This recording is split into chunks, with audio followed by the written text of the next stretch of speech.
नमस्कार। इस व्याख्यान में हम अनिवार्य हिंदी के अंतर्गत रचना पुंज पाठ्य पुस्तक के पहले कवि कबीर दास के जीवन पर संक्षेप में चर्चा करेंगे। पाठ्यक्रम में शामिल कबीर के दोहों की व्याख्या करेंगे और कबीर पर आधारित कुछ वस्तुनिष्ठ प्रश्नों पर भी विचार करेंगे। कबीर दास निर्गुण भक्ति धारा की ज्ञान मार्गी शाखा के प्रमुख कवि हैं। हिंदी साहित्य को 4 भागों में बांटा गया है: आदिकाल, भक्ति काल, रीति काल और आधुनिक काल। भक्ति काल का समय संवत 1375 से संवत 1700 तक निश्चित किया गया है। भक्ति काल में लिखे गए साहित्य को 2 भागों में विभाजित किया गया है: निर्गुण भक्ति धारा और सगुण भक्ति धारा। निर्गुण भक्ति धारा के अंतर्गत उन कवियों को रखा गया है जो ईश्वर को निराकार, अजर अमर और अजन्मा मानते हैं। सगुण भक्ति धारा के अंतर्गत वे कवि आते हैं जो ईश्वर के साकार या अवतारी रूप में विश्वास रखते हैं। इनके अनुसार ईश्वर संसार की भलाई के लिए अवतार भी लेते हैं और दुष्टों का नाश करते हैं तथा संसार में धर्म की स्थापना करते हैं। निर्गुण भक्ति धारा के कवियों को 2 भागों में बांटा गया है: ज्ञान मार्गी शाखा और प्रेम मार्गी शाखा। प्रेम मार्गी शाखा के कवि प्रेम पर अधिक बल देते हैं। उनके अनुसार ईश्वर को प्रेम से प्राप्त किया जा सकता है।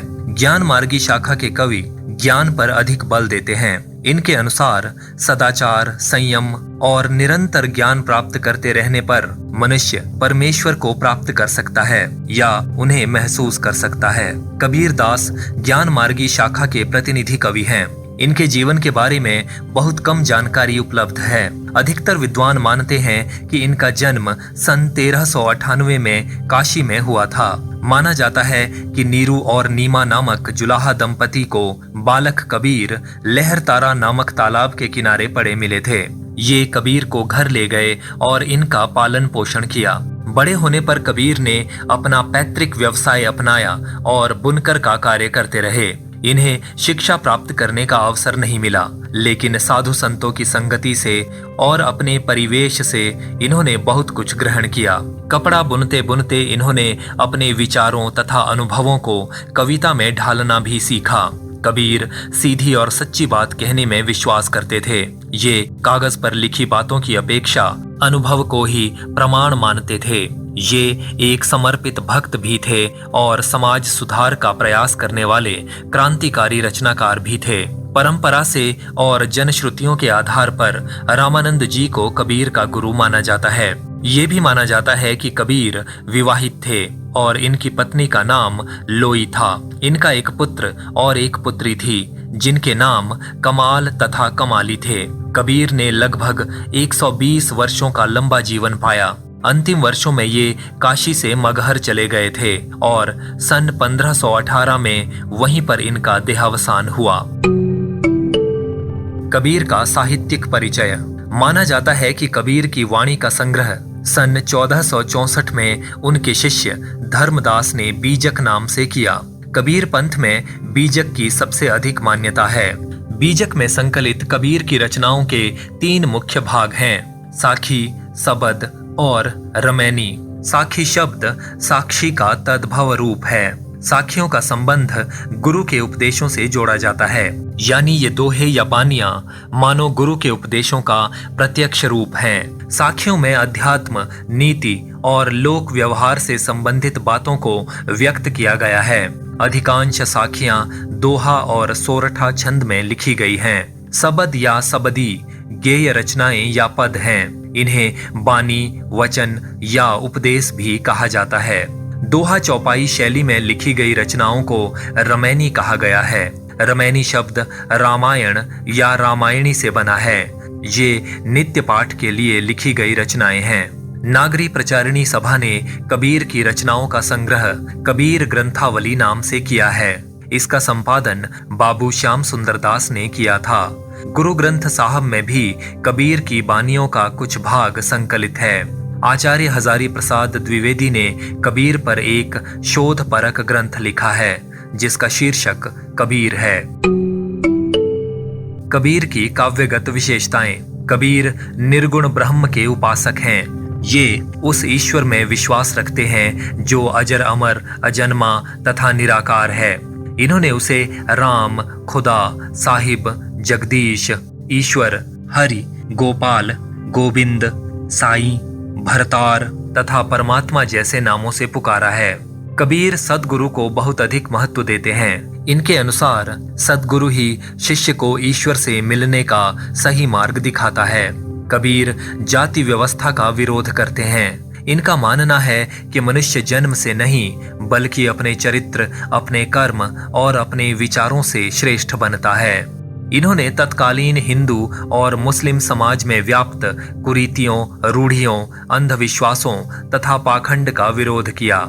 इन्होंने मूर्ति पूजा, बलि प्रथा, व्रत, रोजा, नमाज, अजान, छाप, तिलक, माला, तीर्थ यात्रा और स्नान आदि धार्मिक आडंबरों को व्यर्थ बताकर मन की पवित्रता पर बल दिया। कबीर ने आत्मा और परमात्मा के संबंधों पर पर्याप्त चिंतन एवं मनन किया है। ये मानते हैं कि ज्ञान की प्राप्ति होने पर आत्मा परमात्मा को अनुभव करने लगती है। कबीर पहले भक्त हैं और बाद में कवि या समाज सुधारक। ये अपनी आत्मा को स्त्री तथा परमेश्वर को पुरुष मानकर उसके विरह में अलग अलग अनुभवों से गुजरते हैं। इनके काव्य में विरहिणी आत्मा की करुण पुकार सर्वत्र गूंजती है। कबीर का मानना है कि एक साधक को सांसारिक आकर्षण और काम, मोह आदि विकारों से दूर रहना चाहिए।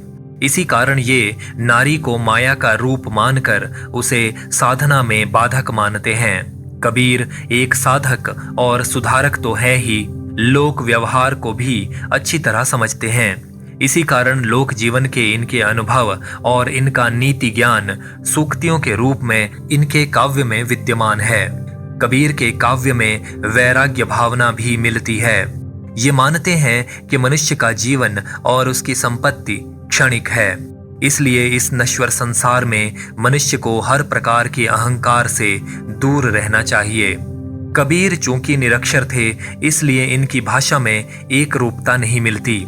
कबीर की काव्य भाषा मिश्रित भाषा है, जिसमें ब्रज, राजस्थानी, खड़ी बोली, अवधी, गुजराती और पंजाबी के शब्द मिलते हैं। इनकी भाषा को आचार्य रामचंद्र शुक्ल ने सधुक्कड़ी और बाबू श्याम सुंदर दास ने पंचमेल खिचड़ी कहा है। कबीर ने लोक प्रचलित मुहावरों और लोकोक्तियों का भी प्रयोग किया है। आचार्य हजारी प्रसाद द्विवेदी ने इन्हें वाणी का डिक्टेटर कहा है। कबीर के काव्य में शांत रस की प्रधानता है। इन्होंने मुख्यतः दोहा, सोरठा और चौपाई छंद में काव्य रचा है। इनकी रचनाओं में उपमा, रूपक, अनुप्रास, अन्योक्ति, समासोक्ति तथा अतिशयोक्ति आदि अलंकार सहजता से मिल जाते हैं। इनके दोहे और पद विभिन्न शैलियों में गाए जा सकते हैं। कबीर ने दोहे जैसे छोटे छंद के माध्यम से भी अनेक भावों, विचारों और संदेशों को बड़ी कुशलता से व्यक्त किया है। अब कबीर से संबंधित कुछ बहुविकल्पीय प्रश्नों पर चर्चा करते हैं। कबीर शब्द का अर्थ क्या है? छोटा, महान या साहसी? सही उत्तर है महान। जनश्रुतियों के अनुसार बालक कबीर किस तालाब के किनारे पड़े मिले थे? नयन तारा, लहर तारा या पुष्कर? सही उत्तर है लहर तारा। कबीर जी का जन्म कब हुआ था? 1398 ईस्वी, 1455 ईस्वी या 1518 ईस्वी? सही उत्तर है 1398 ईस्वी। कबीर की जाति क्या मानी जाती है? बुनकर या जुलाहा, राजपूत या गुसाई? सही उत्तर है बुनकर या जुलाहा। कबीर के पालक माता पिता कौन थे? विधवा ब्राह्मणी, नीरू नीमा नामक जुलाहा दंपति या क्षत्रिय परिवार? सही उत्तर है नीरू नीमा नामक जुलाहा दंपति। परंपरा से कबीर का गुरु किन्हें माना जाता है? रामानंद, शेख मोहिदी या शेख बुरहान? सही उत्तर है रामानंद। कबीर का संबंध हिंदी साहित्य के किस काल से है? भक्तिकाल, रीतिकाल या आदिकाल? सही उत्तर है भक्तिकाल। कबीर ने अपना अधिकांश जीवन किस शहर में बिताया? इलाहाबाद, काशी या मगहर? सही उत्तर है काशी। कबीर के पुत्र का क्या नाम था? विशाल, कमाल या धर्मदास? सही उत्तर है कमाल। कबीर की मृत्यु कहाँ हुई मानी जाती है?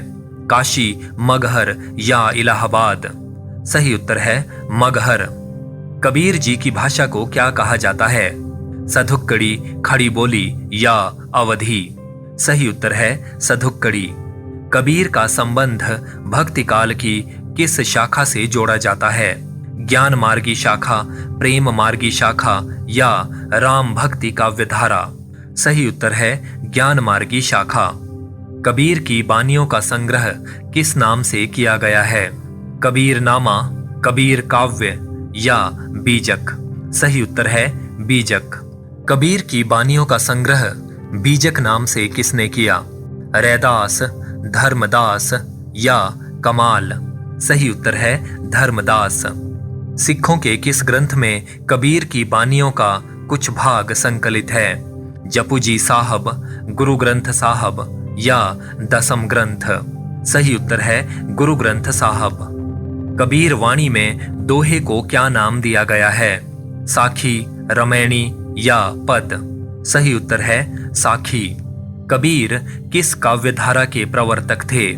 सूफी काव्य, संत काव्य या कृष्ण भक्ति काव्य? सही उत्तर है संत काव्य। कबीर ने किस धर्म के आडंबरों और कर्मकांडों का विरोध किया? ईसाई, हिंदू मुस्लिम या बौद्ध मत? सही उत्तर है हिंदू मुस्लिम। परंपरा से कबीर की पत्नी का नाम क्या माना जाता है? निर्गुनिया, रत्नावली या माई लोई? सही उत्तर है माई लोई। कबीर जी किस व्यवसाय से जुड़े थे? बर्तन बनाना, कपड़ा बुनना या खेती करना? सही उत्तर है कपड़ा बुनना। किस विद्वान ने कबीर को वाणी का डिक्टेटर कहा है? रामचंद्र शुक्ल, राम कुमार वर्मा या हजारी प्रसाद द्विवेदी? सही उत्तर है हजारी प्रसाद द्विवेदी। कबीर की रमैनियों की रचना किन छंदों में हुई है? कवित्त, सवैया या दोहा चौपाई? सही उत्तर है दोहा चौपाई। बीजक का अंग है साखी, सबद, रमैनी या उपर्युक्त सभी? सही उत्तर है उपर्युक्त सभी। कबीर के काव्य की विशेषता है श्री राम भक्ति, श्री कृष्ण भक्ति या निर्गुणोपासना? सही उत्तर है निर्गुणोपासना।